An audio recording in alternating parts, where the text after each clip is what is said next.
आता एक बातमी येते धाराशिव जिल्ह्यातून। मनसे सेना आणि उद्धव बाळासाहेब ठाकरे सेना एकत्र येत रस्त्यावर उतरून भाजप आमदार बबनराव लोणीकर यांच्या विरोधात नळदुर्ग या ठिकाणी रास्ता रोको आंदोलन करत जोडे मारो आंदोलन करण्यात आले।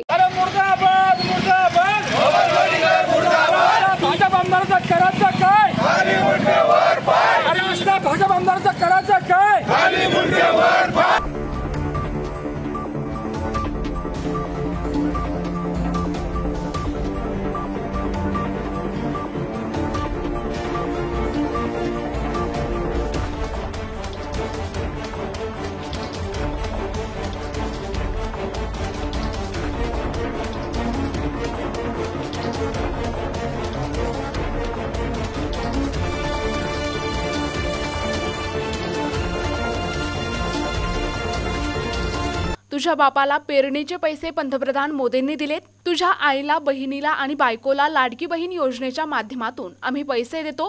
तुमच्या अंगावरचे कपडे, बूट, चपला आम्हीच दिल्यात, असे वक्तव्य बबनराव लोणीकर यांनी केल्यानंतर आक्रमक झालेल्या शिवसैनिकांशी बातचीत केली आहे आमचे प्रतिनिधी आयुब शेख यांनी। प्रतिनिधी जर जनतेबद्दल असं वक्र शब्द बोलला असेल तर जागेवर चेतल्याशिवाय आम्ही शिवसैनिक स्वस्थ बसणारे असा आश्वासन करतो। पुन्हा एकदा या बबनराव लोणीकर पाण्यावर लोणी काढणारी अवलाद ही परत असं वक्तव्य करू नये आता मी जाहीर निषेध करतो।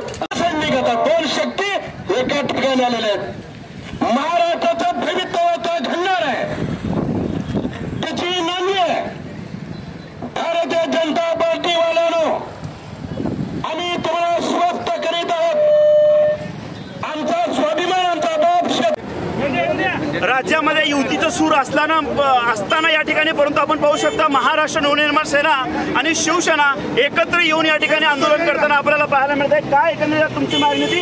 दोन्ही पक्ष एकत्र येऊन करतायत। परवाच भारतीय जनता पार्टीचे एक आमदार बबनराव लोणीकर ही पाण्यावर लोणी काढणारी ही भाजपची अवलाद एका सभेमध्ये एका शेतकऱ्याच्या मुलाने एखादा प्रश्न विचारला, त्याला काय बोलतो माहिती आहे का? तुझ्या बापाला पेराला जे 6,000 नरेंद्र मोदीने दिलेत, तुझ्या अंगावरचे कपडे मी दिलोय, तुझ्या बापाच्या पायातली चप्पल भारतीय जनता पार्टीने दिले, ही मुजुरी भाजपची जात यांची जागा दाखवण्यासाठी ही निषेधासाठी आम्ही जोडे मारो आंदोलन केलेलं आहे। एकंदरीत काय इशारा असेल भाजप सरकारला? इशारा हाच आहे, तुम्ही महाराष्ट्रातल्या आम जनतेला काय अनुदान देत असाल, तुमच्या बापाच्या संपत्ती शेती तर देत नाही, आमचाच पैसा निधीच्या माध्यमातून आम्हाला देऊन आमचा अपमान करत असाल तर आम्ही सहन करून घेणार नाही। काय येणाऱ्या काळामध्ये भाजप सरकारबद्दल भूमिका असणार आहे?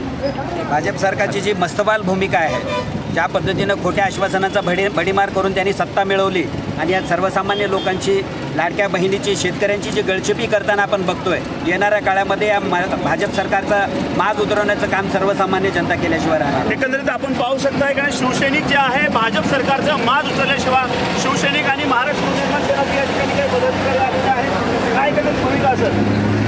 आमची एकंदरीत भूमिका शिवसेना, उद्धव बाळासाहेब ठाकरे आणि महाराष्ट्र नवनिर्माण सेनेच्या माध्यमातून येणाऱ्या काळामध्ये हे जे भाजपचे हे नालायक जे आमदार आहेत यांना रस्त्यावर फिरू देणार तर नाही आणि त्यांच्या कानशिलात आवाज केल्याशिवाय हा शिवसैनिक आणि मनसैनिक राहणार नाही आणि येणाऱ्या काळामध्ये संपूर्ण जनता, शेतकरी या मस्तकील भाजपची मगरुरी थंड केल्याशिवाय राहणार नाही। एकंदरीत जे आहे तीव्र शब्दामध्ये निषेध व्यक्त करताना पाहायला मिळते। काय मनसेचे पदाधिकारी आहेत, युतीचा धर्म आणखी पाळला गेला नाही, परंतु आपण या ठिकाणी जिल्ह्यामध्ये एक वेगळा संकल्प देण्याचा प्रयत्न करताय, काय भूमिका आहे? काल परवाच भारतीय जनता पक्षाचे आमदार बबनराव लोणीकर यांनी शेतकऱ्याच्या विषयी वादग्रस्त वक्तव्य केलेलं आहे की आम्ही तुम्हाला आणि तुमच्या मुलाच्या अंगावरचे कपडे आणि चपला आमच्या पैशातून देतो, असं वादग्रस्त वक्तव्य करून शेतकऱ्याबाबत अपमानजनक वक्तव्य केलेलं आहे। या गोष्टीचा आम्ही शेतकऱ्यांचे मुलं आणि महाराष्ट्र नवनिर्माण सेनेचे पदाधिकारी म्हणून शिवसेना आणि मनसे एकत्र येऊन या वक्तव्याचा आम्ही जाहीर निषेध या ठिकाणी करत आहोत आणि यासाठी आम्ही एकत्र सगळे जमलेलो आहोत। काय असणार आहे युवा सेनेची येणाऱ्या काळामध्ये भूमिका? या बबनराव लोणीकरांनी जे शेतकऱ्यांबद्दल वक्तव्य केलं त्याचा जाहीर निषेध करण्यासाठी जिल्हा शिवसेनेच्या वतीनं तुळजापूर तालुका शिवसेना, नळदुर्ग शहर शिवसेनेच्या वतीने या ठिकाणी आंदोलन करण्यात आलं।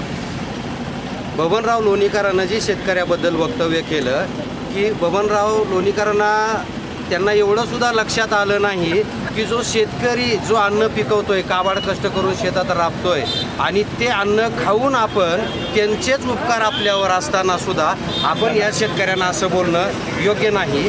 मग आता आम्हाला असं वाटतं की भारतीय जनता पार्टीच्या आमदारांनी ना गोमूत्र प्यावं, शेण खावं आणि तर यांच्या बुद्धीत काय फरक पडेल तर देव यांना त्याची सद्बुद्धी देवो. युवासेना, शिवसेना अतिशय तीव्र याच्यानंतर या आमदारांना, भारतीय जनता पार्टीच्या खासदारांना आणि त्यांच्या प्रतिनिधींना सोळकी पळो करून सोडल्याशिवाय राहणार नाही ही या ठिकाणी पाहायला गेलं तर मुख्यमंत्री जे आहे हे वक्तव्य जे चुकीचं झालं आहे, परंतु बबनराव लोणीकर जे आपल्या भूमिकेवरती ठाम आहेत, कसं बघताय? हे बघा, हे मुख्यमंत्री देवेंद्र फडणवीस आणि यांचे सगळे चमू हे सत्तेतून पैसा आणि पैशातून सत्ता ह्याच्यामुळे एवढे मस्तवाल झालेत. हे बबनराव लोणीकरच नाही, तुमचा कृषी मंत्री कोकाटे, हे सगळेच मंत्री काही वादग्रस्त वक्तव्य करतात, परंतु भारतीय जनता पार्टी त्यांना पूर्णपणे पाठीच घालते आहे. कारण त्यांना माहिती आहे या जनतेला त्याने गृहीत धरलं नाही, फक्त पैसा फेकताव आणि निवडून येताव. यांना खात्री पडलंय या भूमिकेतूनच, या मस्तवालापणातूनच त्यांची भूमिका आहे आणि त्यांचा आम्ही निषेध करतो. बबनराव लोणीकर यांच्या विरोधामध्ये जे आहे पूर्ण महाराष्ट्रभरामध्ये या ठिकाणी ठिणगी पेटलेली आहे.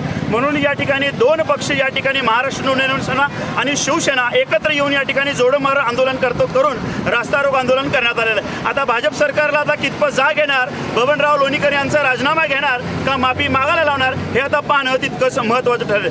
व्हिडिओ जर्नलिस्ट सतीश राठोडसह Ayub Shaikh, NTV news Marathi, Tuljapur, Dharashiv. NTV news Marathi, Dharashiv.